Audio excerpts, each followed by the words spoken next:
Episode 224, Whom Does He Love? Alex stared at Georgina in surprise, sure that he must have misunderstood.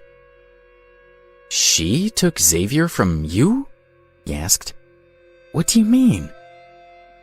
Once the three of us were all friends, Georgina said. Zora and I both liked Xavier, and Xavier liked both of us. We were all happy and everything was good. She paused. But one day, Zora brought a girl to us who had been seriously injured. She asked Xavier to treat her. Then Zora stayed with Xavier day and night, pretending she wanted to learn from him by watching him cure the girl. But what she really wanted was to make a move on Xavier. Oh, shut up, Zora said. That girl was badly injured, and you know that Xavier's medical skills were better than ours. Neither of us knew how to cure her, so I let Xavier do it, and I watched. Besides, I never said you couldn't help take care of her. You chose to stay away. Because the sight of you fawning over Xavier made me sick, Georgina said, looking at her with contempt. Why would I want to watch that? The girl lived with us for a couple of weeks, Georgina said, picking up the story again. And then her family came for her, and she left with them. But after that, Xavier became distant, and he spent more and more time with her. She scowled at Zora. He barely even looked at me, and it broke my heart. But as long as Xavier was happy, I pretended I was fine, and I tried not to hate Zora. But then she started taking lovers and taunting Xavier with them, growing more and more excessive. I was angry with him, Zora said. But did you ever see him angry with me? He didn't even care. Georgina ignored her. Zora disappeared all the time, she said. So I took care of Xavier, cooking for him, cleaning his house, and washing his clothes. But he remained indifferent to me. Then one day he told me he loved someone else. Her eyes filled with tears. He left without telling me where he was going, and I didn't even get the chance to say goodbye. She took everything from me. If she hadn't hurt Xavier, then I would still have him in my life.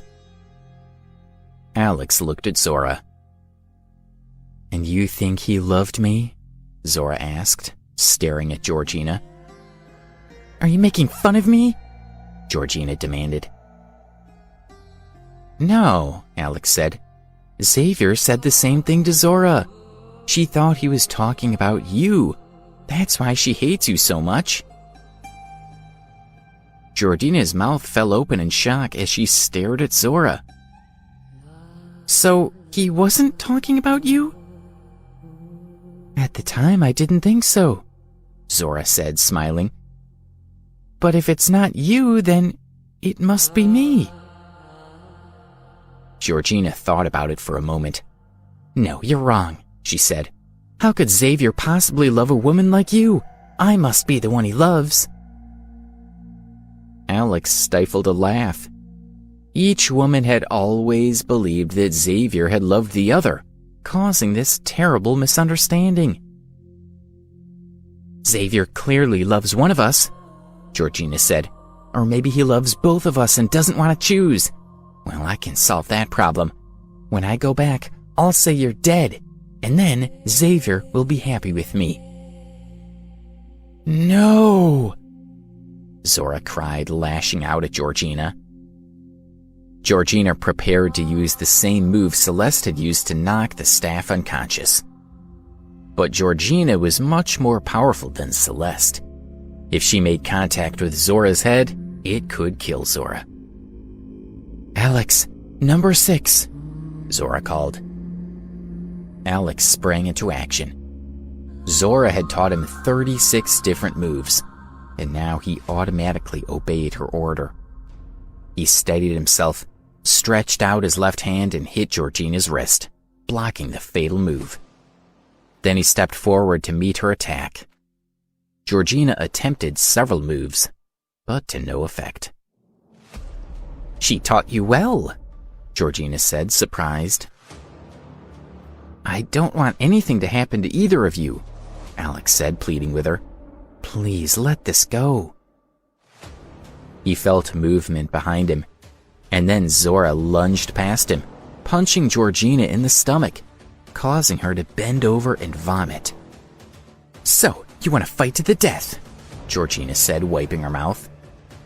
The Moon Maidens rushed forward and helped Georgina up. "Zora, how can you attack her like that?" Alex asked, angry with her. "She started it," Zora said. "I'm just returning the favor. What's wrong with that?" Alex looked at Zora and Georgina. "Please don't fight," he said. "You're both injured, and if you keep fighting, I'm worried something will happen to you." Nellie helped Zora up, saying, "Please let it go, Your Majesty. Let me see to your injuries, and then I'll go back to Brunei with you." The Moon Maidens also advised Georgina to stop fighting. "My lady, you're hurt," Celine said. "Wait until you get your strength back. You can deal with Zora later." "Yes," Luna agreed. "You need to recover first." "You'll get another chance to kill her," Celine said. "No, I'm going to kill her today," Georgina insisted. She looked at Alex. "I was good to you in New York," she reminded him. "If you help me kill this bitch, then I will pass on all my skills to you. You can be my heir, and someday you'll be Lord of the Moon." She took off a ring and handed it to Alex. Alex held it in his hand, looking down at it. "I can't kill Zora," he said. "What?" Georgina asked. "My skills are much better than hers, and I have hundreds of followers in the Moon Cult. Why won't you help me?"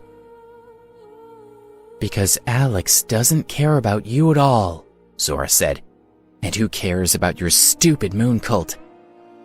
She turned to Alex. "Don't listen to her. Yes, she knows martial arts, but so do I. Help me to beat her. Once she's dead, I'll get my husband to reward you.